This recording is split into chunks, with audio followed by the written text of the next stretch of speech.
Slim Peak. It just That's your cum top bit, yeah. no, I don't. Is it? Dear God. Everything you could say on a podcast. Anything you could have said that's funny. They said everything that's funny already. All right. We ready? Yeah, I'm ready. Yeah, let's get into Hamnet. Hamnet? Hamnet, folks. Hamnet. Folks, we're moving on to Hamnet. Everyone say Who's Hamnet. seen on Hamnet? 3. Me. Show of hands, Hamnet. Everyone. Except Brody's for not. Brody. Brody's not seen it. Okay, I know everything that's wrong with this movie. I know everything that's right with this movie. I have a take about this movie. Yeah, please. I mean, my ice cream sandwich. Give me a second. Oh, God. Okay, Hamnet. So, Hamnet, first of all, it requires children to actually act. Classic failure, dude. Classic blunder. recipe Dear for God. absolute disaster. Classic. Oh my Terrible God. idea. Okay, the kid who plays Hamnet.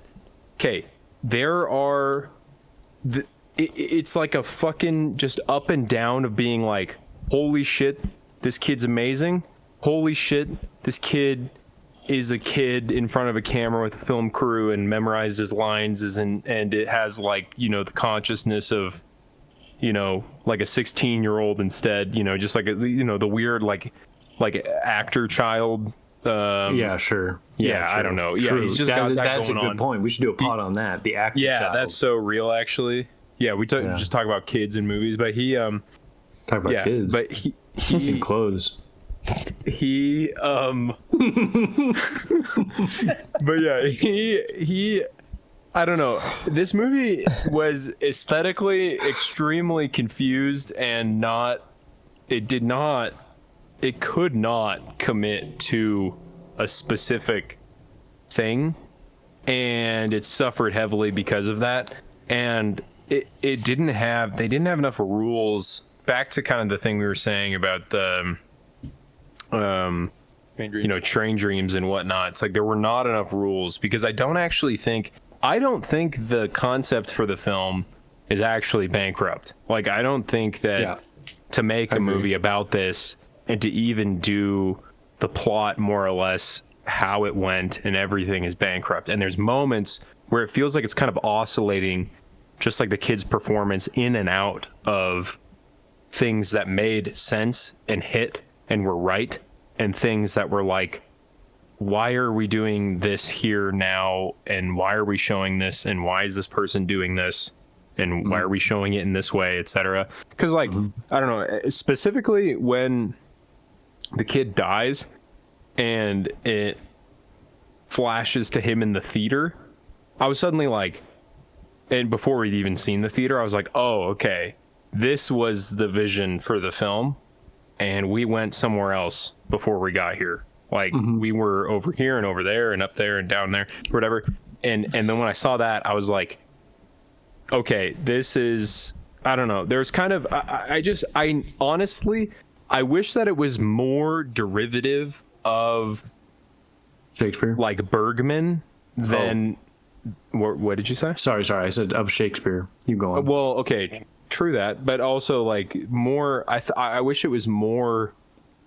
Like, there clearly is like a very Bergman-esque element going on, and at times you really see it and feel it. And I wish they just leaned heavier into that instead of like mixing aesthetics and vibes and whatever. I don't know. I mean, the whole thing at the end with the theater, it's like it's like even if you isolate scenes, there's still this oscillation between moments and like they ruined it, and oh, that's good, and oh, they ruined it.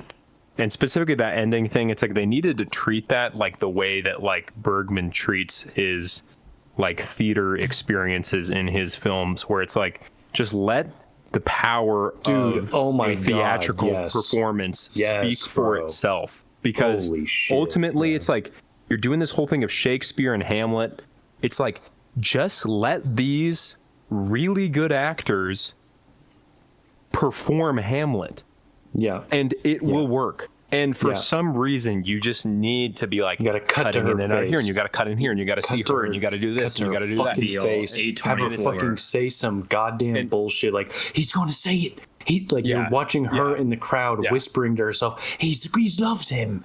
It's like, Dude, what is this? Is this fucking sport movie? What is this fucking bullshit? And I honestly, after I'm thinking of ending things, which I'm a big fan of, it's like, I really like Jessie Buckley. Like, I think that she's like mega beast mode, but it's like, I think that everything that's wrong with this, so true. Everything that's wrong with this is just stylistic and like directorial confusion about how to make the point you want to make, which is worth making, which is kind of like what's sad about this movie, is that the thing is worth making. This movie, it might be, in my mind, the worst offender of this whole like just worshiping the visual thing and like just trying to create some like spiritually relevant like content for you to stare at and be like, whoa, you know? Can you elaborate a little bit?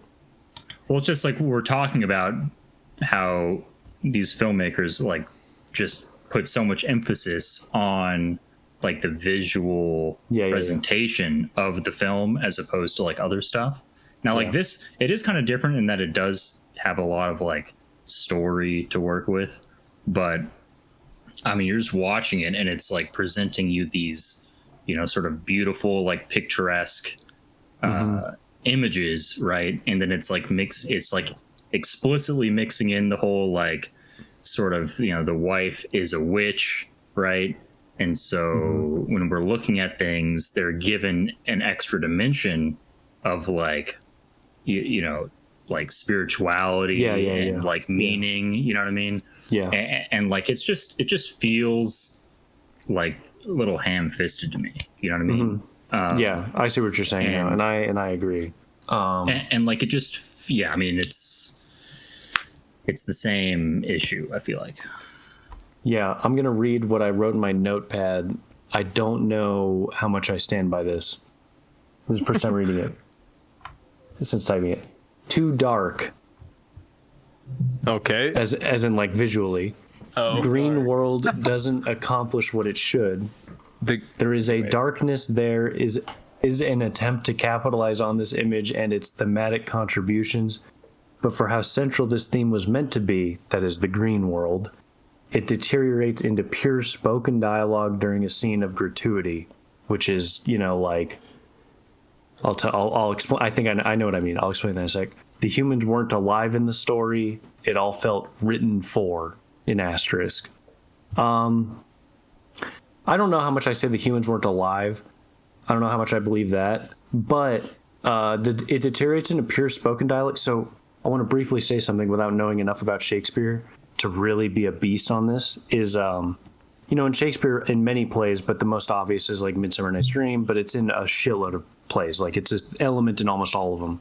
Is the green world, and the green world is you go into nature, you leave civilization, you're touched by something, roles can be reversed, roles can be played with, you can take on a new destiny, a new person, you know. But then when you get back to civilization, you have to encounter the brutal reality that the rest of the world hasn't adapted to your now, you know, you've had some epiphany in the green world, you bring it to bear on the civilized world, no one there gets it. You know, nothing's changed there. So now you are someone who's dealing with an internal revelation that now is encountering new kinds of obstacles in the real world because it has not adapted to your ideas yet. So you have to so now you're a problematized protagonist who has to like negotiate all this terrain and all this self-reflection going on, right? And it's a beautiful idea and it works really well in like all of Shakespeare's plays. In this film, they are, I guarantee you, they are reading the essay that I am loosely referencing that really does a good job pulling out that idea about the green world. I mean, it's not just one essay, but there's someone who wrote a really important one. I forget his name. They are trying to make the green world, but not about Shakespeare, but about Shakespeare's wife, right? She's the Wiccan/witch, you know, she's the person out in the nature. She's doing all these things. She has a relationship to nature that the rest of the world just doesn't see, right? And he, Shakespeare, is able to go out into the nature and, you know, uncover some hidden secret about why people are the way they are, why, you know, like what his mission in life should be. It shouldn't just be tutoring. It should be making fucking plays, writing giga masterpieces, and loving, being able to have love, right? These are all like interesting, these are fine ideas for the green world, but it also kind of closes down what the green world is. You're saying the green world is this place of obviously good passion, and you're using imagery to just kind of like show us an intensity to it, because Shakespeare obviously loves her before he's even gone out into the green world. The green world doesn't change anyone. It is only through A24-ish prophecy omen that because the child wasn't birthed in the green world, he's doomed to die, right? Because she doesn't give birth to Hamlet in nature, or Hamnet or whatever. In nature, she's forced by the family to give birth to it in civilization. So somehow that's like, he's like, there's an omen, a mark there. But all of this is not good play with the green world. This is just a really significant reduction into, there's a curse, like green world good, and you're cursed if you're not in it. It doesn't feel like it's actually a manifold use of a really important Shakespearean theme. So in terms of being part of the canon or being part of the dialogue with Shakespeare, I think it falls flat. As a movie overall, I think it's okay. I think it's a little bit annoying to see childbirth like this, because at this point, we've had a lot of films that really want to index into childbirth and child saving as being like this really intense thing, And it's not like it's off limits for directors. It's fine if they want to do it. But when they put the camera there and you're just showing a woman who's like in pain giving birth or something, it's like, I don't care anymore. I've seen it too many times in the past 10 years is all. Now that might be a me issue, but it's also a zeitgeist issue of like, what are we bothering to show? Why do we care about this shit at all? Final point, made new, right? Like, I want to be made new. You want to be actually reminded of something, or have it transformed into something that you don't already know, because obviously there's like a barrier to you like kind of personally understanding it or something like that, and it's like exactly. No, exactly. I just want it to be new. If you do childbirth, you better be injecting with something quite new. You can't just be using its intuitive and obvious sensitive emotions to carry itself through, right? Because you could show any childbirth back then. Or it's critical to have it shown in that way for the overall point or something like that, right? Yeah. Then can I say my very last point? Will be very brief, and then I'll be done with my bullshit, which is I just want to echo. I think it was John saying the Bergman thing. Dude, so true about the ending. You put into words exactly the fucking issue with the ending. The ending's kind of cool, and I kind of liked it, but there were extreme issues with it where I was like, God damn it, something's not right here. It is obviously, now looking back, the fact that we're cutting to her, the fact that there's no faith in the fucking viewer, there's no faith in the actors, there's no faith in the stage performance, that it will obviously communicate the idea and this overarching theory of Hamlet that you're trying to showcase as a creator.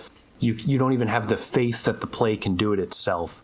You have to show me and fucking heavy-handedly make that connection to me like you're writing an essay. And it's like, no, it should be implicit in the thing itself, and I should be able to just watch Hamlet, and your truths should be true given all this context you've provided throughout the film. It should be obvious if your claim is true, if your thesis is right. That's all.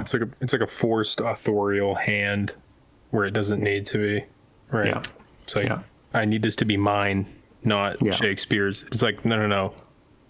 Let it do its thing after you've done your thing, and it will mean something different or something like that, right? Yeah, exactly, yeah. Jacob? I'm just a little bit sick of this like A24ification of stuff where you have to have this like sort of lingering, ominous energy that's like juxtaposed with like beauty and nature and stuff. Like it's just, I feel like it's become like this trope, you know what I mean? And there's like tons of examples in this movie of it, of like you have the flood sequence, right, where it's like you have this sort of ominous evil force that's like entering the house, you know what I mean, but you don't quite know what it is, but it's sort of gestured towards earlier because the wife she's this, she can see the omens, you know what I mean, and then it's just like, okay, I get it, you know what I mean. It's sort of like a kind of a bastardization of like the sublime or something like that, where it's like, kind of, it's like we it's been aestheticized so many times in kind of an A24 context that it's like now we take that as like a known, like a given that you can then like inject into a story, as opposed to something that originally was, which is something like in like Antichrist, where it's like you're actually like interacting with it or something like that. Mm-hmm. This might be pretty interesting to contrast with Antichrist, because it's, I mean, again, thematically 100%. Pretty similar, right? Mm-hmm. Sorry, I didn't mean to cut you off. I don't know if you had more to say. Like, just, I mean, that's the basic point. Is like, I just feel like it's just become kind of a trope to use visuals like this and to sort of just imply that there's something important or there's like an evil looming based on like, you know, just showing me an image of something. If I can say something just like lame and throwaway too, just like back to the green world idea, I cannot fucking stand the color green in this movie. Is horrible. Like the color grade with like the way the green looks is like just so digital and neon. It's like nothing about it feels organic, where it's like it almost feels like they're making a creative choice to work against the own idea, that like their own idea that they're like trying to incorporate into the film, just with how the fucking leaves look is like annoying. I don't know if anyone at all felt that way, but I don't know, whatever it might be. I didn't notice a digital look to it. I wouldn't really call it like, I don't really know what I'd call it. It's just green. It's just the color green when they're in nature. I swear. Yeah. So like, I think that's a super heavy-handed decision. But you're right that it is like drawing even more attention to this connection that they're trying to play with, and maybe it's like too heavy-handed or something. Maybe it's a little bit annoying, but I think I don't know. The one thing I would say is just like, if they're gonna make a movie about the green world, they better make the fucking green world like dynamic, interesting, big, and important, and nuanced and complicated. Instead, it's just this. Instead, they play dark, shadowy music during the green world, like it's an Omen. You know, like it's actually, it doesn't even know what the green world is, because I think there's a shot where you're in the green world and there's this dark, ominous sound, but then it's revealed by, the film goes on and it's like, because Hamnet wasn't born in, the green world, he's cursed to die, right? And the irony there is like, so you just artificially made the dark world, or the green world, a dark world. You made it seem bad to me, the spectator. You added this ominous injection music, just non-diegetic music, to make it seem ominous and dark and bad. But then the whole point is that it's good. Mm-hmm. It's it's good, and you took it, you deprived someone of it. Civilization was bad. I mean, the whole like the burrow in the tree. You have this like dark burrow, like in the sort of the altar where the wife goes to, do her stuff. In the middle of it is this dark burrow, right? Which again, it sort of suggests that there's something sort of looming, dark. Yeah. But it's like, what is actually dark that's looming there, except for civilization's non-acceptance of it? It's like, if the baby had just been born there, it'd be fine, is what the curse implies, but because we introduced this notion of not being born in nature and she being pissed that she wasn't able to give birth to him in nature, implies a truth to that statement, which is to say that she communes with nature and nature is good, the green world good. This is what I mean about this. Even if it's not clear about which side of good versus bad the green world is, because maybe it flip-flops between the two, I think it only ever does that. I think it remains a dualistic view of what the green world is, and not an actual like dynamic like place for people to feel out new things. It's just fucking this kind of like trite MacGuffin-y place for him to fuck her in the pit and figure out what love is or something, and have a forbidden love. And it's like, that's as basic as it is and as simple as it is. But and while that might exist in Shakespeare in some places, it's not. That's not the totality of what's at work in any of those scenes. I do think there probably is something more sophisticated going on with how they're using. Because so I think there's pretty clearly a visual motif between that like cave under the tree. And the hole that Hamnet walks in, that is some kind of like veil into death or something like that. And then obviously like the scenery, like the painted backdrops of the stage are the forest. I feel like there's clearly some more thoughts going on about how it's integrated. I don't think it's entirely, I think you're right about it being utilized as being MacGuffin-y to just kind of import this kind of aesthetic space that sort of means something for their, the sexual act to take place and whatever. Forbidden love, curses. Yeah. It kind of frames it in a way that is trying to like heighten it to what it really is or something like that. And, which is fine or whatever on its own, but right. It doesn't really do anything more dynamic than that. But then there's obviously some kind of, I think there are more thoughts going on, but they do feel I don't feel like the use of the green world early on and then its kind of import into kind of the almost like Fanny and Alexander-esque like little world of like, I'm going to create a theater in which there is the green world or something like that. And this whole, it's like kind of like I'm going to manufacture it. I feel very confused about the connection and feeling there that's in the first part and the second part, that it doesn't mean anything for me when it happens. But I don't know, there's clearly thoughts going on there about importing it, but I don't know, I mean, maybe there's something actually worth bearing out. I'll say super briefly, which is just, I do, like I said, I think they are conscious of their use of it and they're trying to use it. And what you're mentioning about the ending is pretty important, and that is good. But even then, I think even that kind of reinforces my broader critique, which is that it falls flat as a dialogue with Shakespeare or like a playing innovating on Shakespeare, because it, even that is just, I can read that instantly as like a hymn writing in like a fantasy structure. Like what the green world is to him is a fantasy structure of where Hamlet still exists and is able to give closure to both him and his mother, right? And so then it's like, again, we've kind of just made the green world into the good rather than the truly chaotic, And so I just run into issues with like, it just feels like the creator of the thing wanted to say green world good, civilization bad. Now that becomes like what are you going to say is good about it? What's good about it is something a little bit complicated and humanistic, between like this ability, it's a relatively manifold notion of what the good is, and it plays on a lot of things, but the space isn't its own entity. It's just kind of the good that's in opposition to civilization versus chaotic neutral, Now that's fine. That's fine for Hamnet. Hamnet can do that. That's okay. That's different than Shakespeare, and that's okay. The only issue is, does it ultimately result in something like really good or unique and strong? It's okay.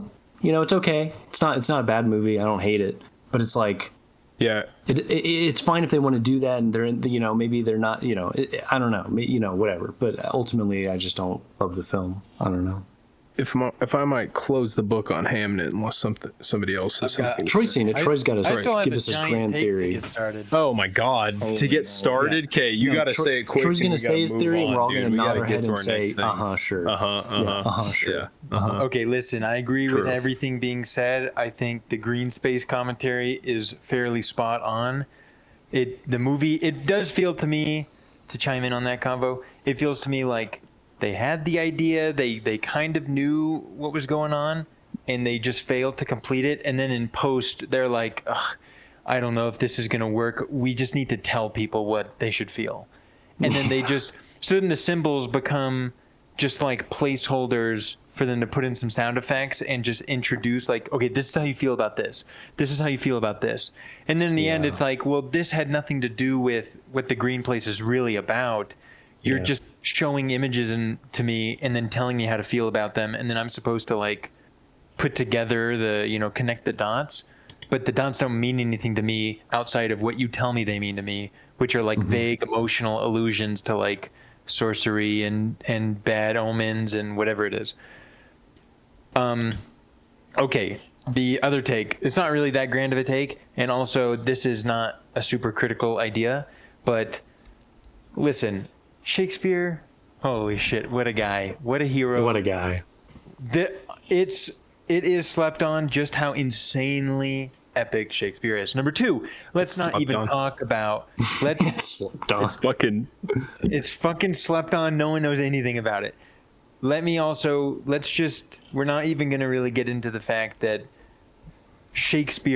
William Shakespeare did not write these fucking plays, and he certainly didn't have some kid named Hamnet and all this bullshit. Okay, let's get real. Why is this movie about Shakespeare at all? What about this movie has to do with Shakespeare? Obviously, this movie is just, an adaptation of a book. Where does Shakespeare come into this? Honestly, I will tell you, it's just fucking laundering the name. This movie totally sees itself positioned to illuminate Hamlet, to illuminate Shakespeare, to bring to the masses who fucking don't know anything about Shakespeare, but they know the name, and there's some, right? The name Shakespeare has sufficiently been laundered into the zeitgeist such that people respect it, even if they have no idea what's going on or why they should care at all. And then they tell them, oh, well, actually, there's a backstory. Once you know the context, these monologues from Shakespeare, these monologues from Hamlet, all of a sudden they make sense. All of a sudden, it's great, right? Once you know the backstory, then you'll really get it. This only serves to substantially diminish Hamlet. True. If you think that the goodness of Hamlet or the value of Hamlet is in any way related to a made-up, parentheses, story about the author and how he lost his kid and how this is him working through those emotions, you have brought it down from the heavens to the earth. Holy shit. Holy shit, so true, You have seriously diminished Shakespeare and Hamlet to a degree that's unbelievable. You are working with the Troy is material dropping of the giga gods. truth nukes. It's so based. You are working with the material of the gods. Shakespeare belongs among the stars and above. You cannot breathe new life into it by giving it lame-ass material circumstances that, Fuck yeah. You know what it does? It makes it more accessible to an audience who doesn't fucking know anything. And you also, to your point, majorly important, what you guys were saying is that the movie doesn't even believe in itself. It needs to show the girl being like, this is important. So then the audience is like, oh, yeah, this is important. They significantly diminish Hamlet by thinking that they're going to give it meaning through some lame-ass material circumstance. Hamlet is God tier. Shakespeare is generally God tier. And it generally exists way beyond the human mind and comprehension. So this movie fucking basically shits all over Shakespeare, and it really made me mad. Wholly based. Thank you for saying that. And this gets me to a larger issue that we probably won't have enough time to deal with here, but is in general a contemporary issue where people think that contending with trauma is a deep issue. People think that like the trauma, the material circumstance, and working through that and reinvestigating that's deep. Now, look, could you have made a movie like that and make it be good? Yeah, of course. Look, before it became an issue and an issue, before it took on a life of its own, before it became a gross, insidious parasite in how people conceive of what deep means. Yes, you could make a movie like that. But now, when you make a movie like that, you're parroting a gross materialization of the psyche into specific instances of life events in a way that, you can read a Bildungsroman, but what's beautiful about a Bildungsroman book is that no instance, no trauma makes them who they are. It is the manifold property of the entire being of the person up until the moment they die that you realize what and who they are. Versus when you have this fixation on the trauma, you reduce a person to a kind of plight and a kind of overcoming. which is also the issue with Begonia. And we have a character that basically doesn't matter. Who fucking cares about him? He has a trauma that has manifold consequences in his life. Or sorry, not manifold. I won't keep using that. That has serious and disparate consequences in his life and his psyche. But we have just reduced him to just a fucking thing, a fucking moment and a thing. And it's kind of like this sad, like Rosebud is fine in fucking in Citizen Kane. You can do Rosebud.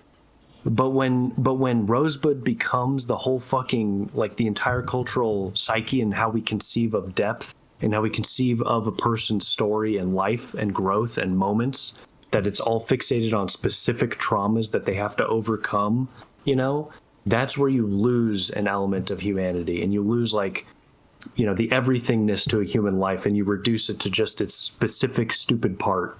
I don't know. And so this film is a great MacGuffin to talk about it for. Yeah, it does really make the core meaning of Hamlet fucking stupid. It makes the fulcrum of it pivot on a material trauma, and that's what's important about Hamlet or something like that. And the biography. Now it's about him, not about it's about Shakespeare. It's not about the fucking play. I don't know. It's like,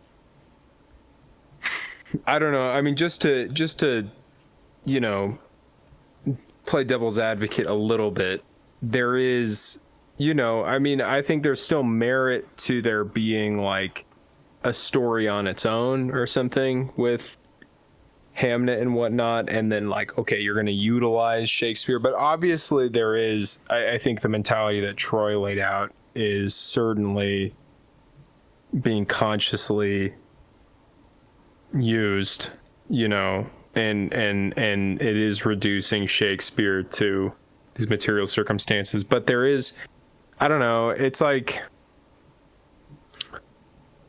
I don't know. I feel like there is a way to like maybe thread the needle a little bit where it's more like, it's less about like, let me redefine Hamlet for you, and more like, let me use Hamlet as an aspect in this other story that I care about more for this specific film or something. How could you?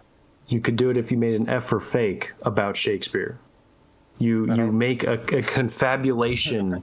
you make a self-aware confabulation process. Okay, into acknowledging your usurpation of a certain story and all of its extreme properties, and turning it and directing its force into this other thing you want to talk about, and doing so very consciously and deliberately, and not hiding at all, Yeah. I feel like, so all this kind of touches on maybe something I was gesturing at with like grief being such a common, like, central focus of a lot of these films, where like it does just feel like an easy way to introduce depth into your story, and for a film like this that's going to be Oscar nominated. You know what I mean? It's like the main thrust of it has to be like, okay, this person's trying to get over some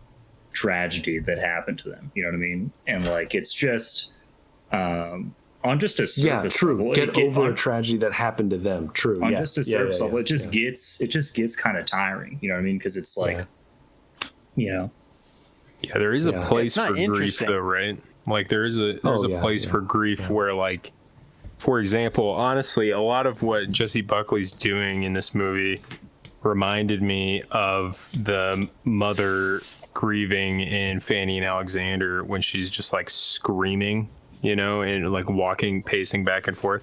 But, that's a moment in one episode of a fucking 4-hour movie. And it's like, obviously, how she reacts and stuff, and why she does what she does and gets married to the preacher and stuff is, part of, trading her grief for a different worldview or something like that. But it's like, the film is, that's not the film. The film is not about grief. Grief is an aspect inside of a larger, more dynamic drama about, like, kind of being a person in general and what it is to be in the world or something like that, rather than just, I feel like, grief and Just what her happens, screaming. or something. Yeah. I feel like Fanny Alexander's That's the whole OP is really overpowered because like and I think it's great. It's actually a filmic Bildungsroman, and obviously it's not a whole life, but it is like the growth of a child and this like it's like this journey into becoming Bergman, right? Like it's all a metaphoricized like journey of the child's life, right? And even it, which is so primed to find a locus of trauma, even it kind of doesn't. Like this would be the film if you were to subscribe to this locus of trauma resulting in who a person is, like it's all because of one event or something like that.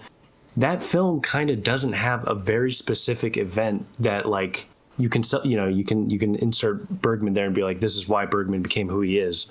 Because it's just so manifold and there's so many different characters and interactions that just seem, I don't know, it's just lots of poignant moments rather than a specific trauma. It's just a capturing several pivotal moments, but it's not a trauma or something like that. I don't know. Like I don't think his time spent with the father, that's not the sum total of the film.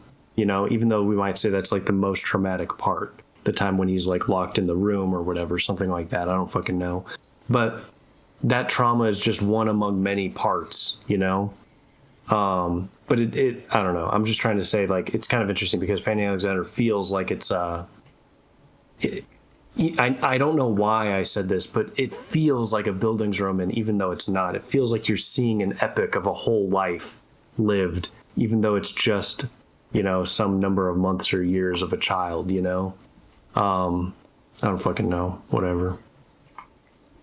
It's such a big family. It's really so much about so many people and a whole family and such a history.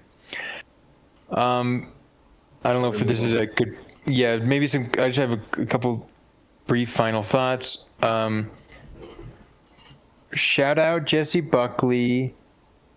I don't think this movie matters and I don't think her pain matters, but she did do a good job of being in pain. She also, in her award or whatever, one of the awards she got, she said, shout out Breaking the Waves. I forget what the lady's name is. Emily Watson award is so cute. She said, shout out Emily Watson. So I saw you in Breaking the Very Waves, and that's what made me want to act. So just so awesome that she's shouting out Trier. And I mean, this movie is also Breaking the Waves. This movie is so not Breaking the Waves. Anyway, okay, I think that's all I had. This movie's Antichrist and Breaking the Waves if they had a child in the forest. Yeah. Maybe. I do think we should, I don't know, it could be interesting to do, I'm thinking another Breaking the Waves episode. Pod. No. Okay, what's next? Who's got that next motherfucking Brody? For us to Introduce us. Brody. What the fuck we got? Take us into the next one, Brody. 3, 2, 1. We are What the fuck increasingly raising the temperature. Yeah. And our next movie is Sinners. What temperature are we at right now? Fahrenheit. We're close to boiling. We're close to boiling. We are currently what temperature in Fahrenheit? 212, I think.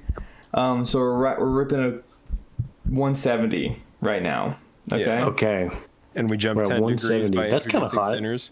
Honestly, I don't know how explosive sentimental value is going to be. So honestly, this might be our boiling point, depending on how sentimental value goes. This might be the high mark. If you're listening to the podcast after we finish this section, turn it off now. This is break your phone screen right now. Break your phone screen. Break your phone screen right now. There's gas station. Stick your hand in the cash register. Who is gonna say the most like outing and who's gonna say the thing that they don't that they're gonna regret? Who's gonna say what they Luckily, not me. I haven't seen Sinners. I might as well start. Okay. Might as well start. Sinners, what did I think about it? Not much. I honestly did not hate the film as much as I thought I was gonna. Okay. Now, let me just. Everyone remember what speed did you watch it at? 2x speed. All right. Okay. With the caveat, little carrot, I watched the first 30 minutes 1x speed. So. Ooh. That might count for something. But the second worst part of the movie. Okay. I honestly, I'm just gonna go kind of plot focus here. Okay. I like the setting. I thought it was kind of charming. The intro of it all, right? I wasn't hating it at first, right? And of course, we know about this movie. We know what it's about. What is it about? Vampires. What's important about vampires? Okay, they are an outside, entity which infiltrates the realm of man and tricks you into thinking that they are one of you, right? So that they can ambush you and steal your life essence. Okay, specifically your life essence. Now, and make you one of them. Yes, and make you one of them, right? Which is obviously touched on in the film, right? Where you have a community, which is they are having a sort of explosion of life essence and creative force, which the vampire wants to steal from them, right? And make them more of like a base thing. You know what I mean? Mm-hmm. And so, I mean, there's definitely some content there to talk about, right? Just because of what it's about. But my impression is we can just give this one to him. You know what I mean? I'm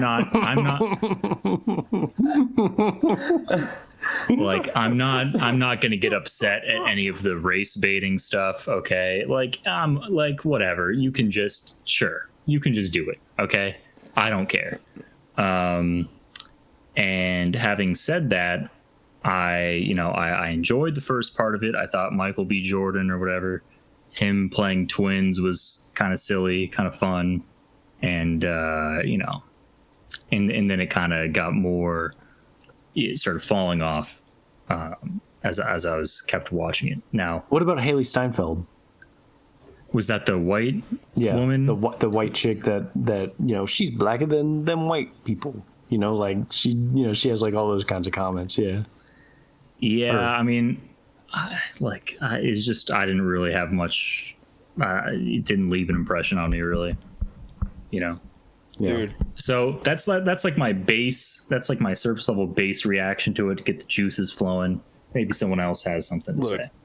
My comment, my main thought about this movie is that I think that the whole vampire idea is actually a great idea and has a lot of truth to it. And I think that one of the most interesting aspects of the vampires is that they're all these different, specific cultures of folk music, right? And I think that point is actually something that is pretty incisive and says something about you don't even need to locate who the perpetrator is, because there's already implied something that is outside of race specifically, that is a force that's going on that is kind of vampirically, kind of acquiring and then using, these, folk music kind of represents some sort of maybe you could say is sort of just like a particularly poignant feature of having a community. Some kind of community and small culture of some kind, and what happens to that due to history and some kind of force, Now, in this movie, it places it within a certain time period where it's kind of, obviously in America, it's the black, like black experience. Bro, be careful what you say, whatever, bro. Please, bro. No. I don't want to have to deal with this later, bro. I don't want another incident, bro. Don't give me another. Very important obviously- people are listening right now. Keep that in mind. No. Obviously, everything like this is everything is something that's good, kind of- and this movie's really good, and I No, like this movie, and I no. really like the message, and it's right. Sorry, go on. I'm sorry, I derailed you. Everything, obviously this places it in a time period when it's like kind of very, like the race relation stuff matters a lot and is like an important aspect to it. And I don't think that that's like actually like the film is at fault for that at all. I think that where the film really kind of takes a turn into just being like basically completely confused about what it is or what it's trying to say is when it takes its point and it curves it into being explicitly only about this period in time and these people and their music, etc., rather than being what is actually already implied in the film, which is being some kind of universal force that is kind of, given sort of like an eternal quality through these like immortal vampires and stuff. And and it just curves it into basically like Django Unchained and I don't know. It just it ultimately like it takes a really interesting concept that can be both this point about like race and this very specific thing in America, and then take it to something that applies to everything and everyone, while also maintaining the racial identity aspect, but it just doesn't. And it just is like, no, actually, it's just about this group and what happened to them and how it's still going on or something like that, instead of being like, no, it's that and everything or something like that. And I feel like that's like its main failing. And you can see that and feel it in how confused it is about what it is stylistically as well. And you can feel that oscillation, that heavy up, down of going in and out of different genres and whatever that like, essentially makes no sense. And hurts itself. Yeah, I think I want to touch on the universal thing you're talking about. I think first the smallest comment is the first third or half of the film is just way too slow. Hurry the fuck up! Come on, what are we doing? we're just watching Jim Crow South, and it's just mediocre, and who cares? We're getting like small bits of character building. We're assembling a team, but it's like kind of ass. It's just ass, and nothing looks like it should look that way. It looks like the director chose for it to look pretty again. So just a small comment, like say the cotton fields. It's a very pretty shot when they're driving in the car and you see the cotton fields, and you see the laborers doing the work. It's like all fucked up. It's like it's well shot. It looks good. I don't fucking get why the world looks this way. I feel like I'm watching a movie. Like it just feels so movie. Like I'm a movie. It's shouting at me the whole time. I'm a movie. I'm a movie. I'm a movie. Whatever. That's a side point. I don't really care much about that. I'll just put that away. With the universal thing, I think this is something I'm coming to as you were saying that, John, because I think everything you're saying is pretty true and right. I think my biggest issue with the film is, and it's a sad quality. So they chose to they want to have this broader issue. That this umbrella issue, they want to use Jim Crow South to talk about the umbrella issue, right? The problem is that Jim Crow South will never be a useful mechanism to talk about the universal umbrella issue. It will always be fucked. It will always be wrong because I think it particularizes and racializes the difference between this inevitable force in a way that need not be there and has only been there for, say, 150, 200, whatever you want to say, America's existence, colonialism, whatever you want to say, whatever limit you want to put it at. You can call it a white-black divide or something like that for that time period. But the issue is that the true universal thing at work is that no juke will last forever. No juke will be pure. No fucking community will ever be able to hang on to its music and untainted by the rest of the world and by the sad vampiric, or also, you call it vampiric, it could also be angelic, promise of eternal cultivation and promulgation and proliferation. So there's this weird thing where like you have this tension of like they want to have the juke, they want to have their blues, but they don't want it to be co-opted by vampires / the white man / people that just want to use it for money and like listen to cool music, whatever. The problem is this belief, this annoying belief that that any culture ever has been able to accomplish that. This is not an issue with white Americans. This is not an issue with capitalism even. This is an issue with the progress of history and the intermingling of people. There is no situation in which you have this untainted, like untrammeled, like vital spirit, unshaped and undone, like totally neutral towards, or like what do you call it, like unreactive towards, or like totally separate from whatever other force is interacting and pressing against it too and trying to eat it up or assimilate certain qualities. It just feels like it doesn't understand an umbrella or universal issue about what the vital spirit that the juke is offering is, and the inevitability, and also not even the badness. Like there's nothing wrong with the inevitability that you do not get to have a self-contained gate-kept juke for the rest of history. That is not a good thing to even want in my mind, but like not even politically. I'm not even talking politically, right? It's just not even it assumes certain goods that they don't even exist. I don't even understand what the good of the movie is. What is this good it wants? This vital force unfucked with by vampires, or like unfucked with by the white man. Granted, doesn't it? It's like, yeah, what? Okay, let's just see if this idea, if we can just strip all the race and all these intuition pumps out of this, can we even understand what the fuck this movie thinks is good, or what it's aspiring towards, or what it wants to preserve?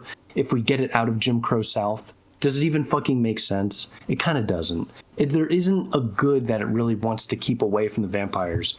And then it also uses it's tough. So there's two other brief thoughts. I'll try and make them really quick because I want everyone to chime in, and I don't know, I've been wandering. Vampires are too cool. So if I'm the director and I have a political message, just whatever, if I have the political message that aligns totally with this film, I should not be making the vampires so cool. They are maybe the most interesting and cool parts of the whole film. Like, why is that character so fucking awesome? He doesn't even feel like a bad guy. He just feels like a cool thing I want to watch on screen, whereas everything else going on has been super boring and whatever, who cares, So there's just some sort of like practical element that's just kind of weird. The second comment I have is just obviously the like just pulling up on the white supremacists and killing them is like, okay, what is this? Are we just jerking ourselves off? Why do you even, like, what is this? This is just retarded. What are we watching? This is stupid. This is fucking evil and stupid. This is so stupid, and you're a grown human who made a film. You fucking care about this thing, and you're throwing in little stupid Easter egg crumb cookies for people to like soy jack about. Come on, let's make a fucking movie. I don't know. It undermines itself at the last moment. It's fucking stupid. The ending was super brutal.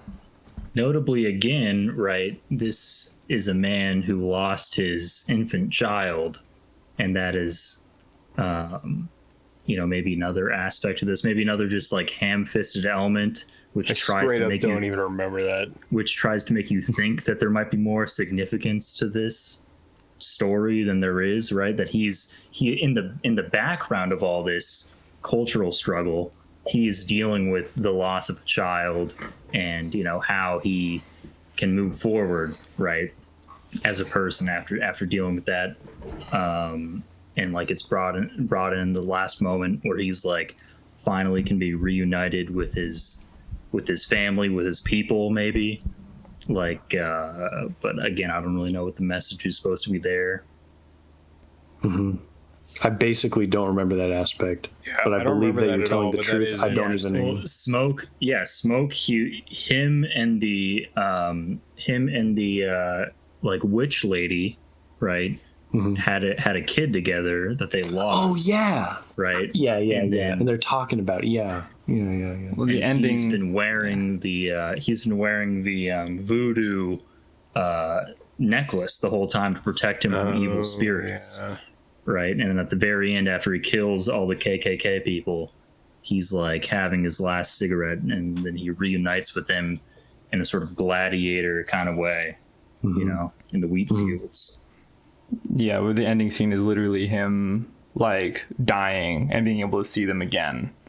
So like the ending was super brutal. Dude, for that reason. Well, the very ending is like the bar. Right, that you're right. The very final. Yeah, after the Marvel. There was that, which is an important scene, but whatever. There was a post-credit scene. Yeah, is it post-credit? I don't even remember. Yeah, it is post-credit. Is it? It is. Yeah. Okay. Yeah. That's crazy. Imagine making a movie and making a post-credit scene and like pretending that you're supposed to be taken seriously. Like and also that the post-credit isn't just a gag. It's like extremely important. Like, what is this bullshit? Okay, the only way that you could do that is, can you skip to the end? You could honestly like find a scene where they're at a bar or treating at the post credit scene though in like a like a David Foster Wallace Footnotes way or something, like catering a movie to like a contemporary viewer or something. You're supposed to like skip back and forth between the post credits and the movie. That he goes on to be like a famous performer or whatever. Yeah, he goes on. Now he's here. Now he's talking with the vampires. Oh my god, a post-credit scene. That might be the worst sin this entire film. Sinners. I might say something in a second. Like are we watching this now? We can't be watching this. Yeah, we can't be watching this. For the listeners at home, we're just playing it on our monitor here. No, I just want to. Let me just talk about it then. If we're not like, can we just? I think I had more nuanced takes that were also extremely. I was trying to be extremely sympathetic to the worldview that both the enjoyer and the creator of this kind of movie have, and like see where I can critique from an internal perspective, like try and put myself in the shoes of, But the more I really think about it is, and this is sad because this is maybe contrary to John. Maybe John will react to this negatively. Like, even the vampire motif, which I think on an intuitive level can strike one as a fecund metaphor, I think if you actually think about what the fuck the movie's trying to do with it, it basically just falls apart if you ever care about this universal progress of history thing. And instead, it becomes kind of a bad metaphor, at least for sure the way Sinners does it, because they're just bad guys. And it's like, this universal progress of history and the sad reality, this realism that your internal cultural explosion of life is necessary. It's not going to just be co-opted.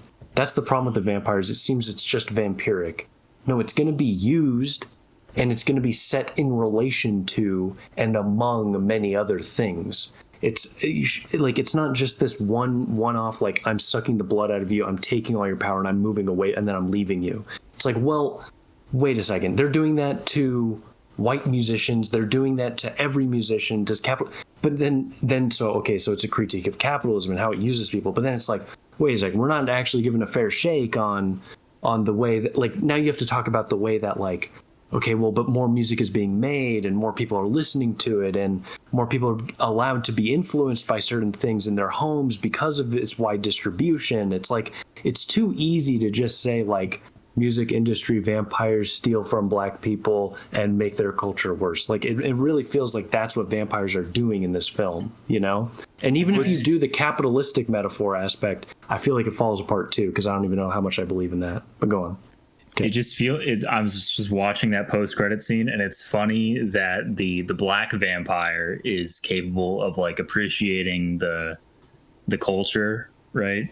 Like, he leaves Sammy in the bar after just listening to some blues, right? But he's reminiscing positively on his human life when for the whole rest of the movie, the vampires were presented as people who do not envy human life at all, right? They only want to just absorb its essence and do live their thing, which is, it's just very funny how on the nose that is. It's like even when we're vampires, we're still down we still maintain we still get it. We maintain the juke. We maintain the juke. The essence, it is right? We still get it. We still get it. We still get the problems, which is really funny. So like, obviously Marvel popularized this idea of like the post-credit scene, right, as a device. Mm-hmm. And I think it's like, because it was so popular and in the zeitgeist, it was like they think that they need to have it. You know what I mean? Yeah, this is the Black Panther director. Like, they think for what it's worth. They think it's an actual device. Whoa, I didn't know that actually. Sorry. As opposed to like this, as opposed to like a gimmick that's used for a specific purpose in a franchise, it has become like a device to like lean on. And I think that it's like the audience for this movie like this wouldn't be done 10 years ago. Yeah, right? Sure. But it has been absorbed culturally, but also completely misunderstood. Yeah. I think that's a good point. Yeah. Yeah. The fact that he is a Marvel director is important. If I can say one last thing, just about the cultural vampirism and what you're saying about throwing things in context. It's funny because the opposite idea of appreciating and pointing a finger at and satirizing those who are folk music purists is like fetishized in other films, such as Bob Dylan biopic. What the fuck is it called? Complete Unknown. Yeah, Complete Unknown. Where it's like, that's like a moment where it's like, oh, like Bob Dylan said fuck you and went electric, and that's awesome, and look at all these guys who are trying to maintain, and maybe there's something sad about that, and it's a little more complicated than just pointing the finger at them or something.